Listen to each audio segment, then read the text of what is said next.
กันยังอยากได้น้องพรพรซ่อนอยากพูว่าน้องพรสนทายบ่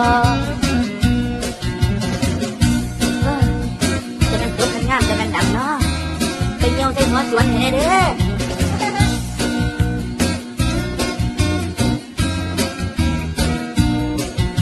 น้องพรขยันของใหญ่ของโตไอ้นี่โกก็บ่ได้เห็นขาอ่อนผู้ใดก็เว้าแต่เรื่องของน้องพรคนซ่อนน้องพรจะแม่นดังหลายคันได้น้องพรเป็นเมียก็ดีดอกสิบอกสิเว้าให้หมู่เจ้าฟังให้ฟังเด้อคันน้องพรเธอก็เสร็จคอย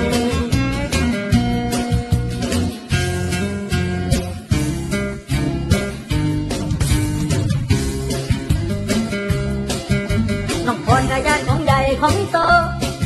ไอ้นี่โกก็บ่ได้เห็นขาอ่อนผู้ใดก็เว้าจะเรื่องของน้องพรคนซ่อนน้องพรจะแม่นดังหลายคันได้น้องพรเป็นเมียก็ดีดอกสิบอกสิเว้าให้หมู่เจ้าฟังให้ฟังเด้อคันน้องพรเธอก็เสร็จคอยให้ฟังเด้อคันน้องพรเธอก็เสร็จคอย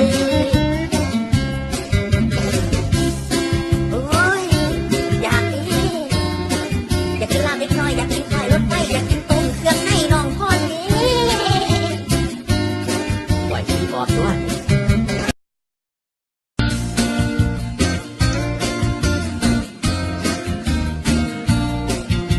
พวกเจ้าก็อย่ามาเว้าพะโล้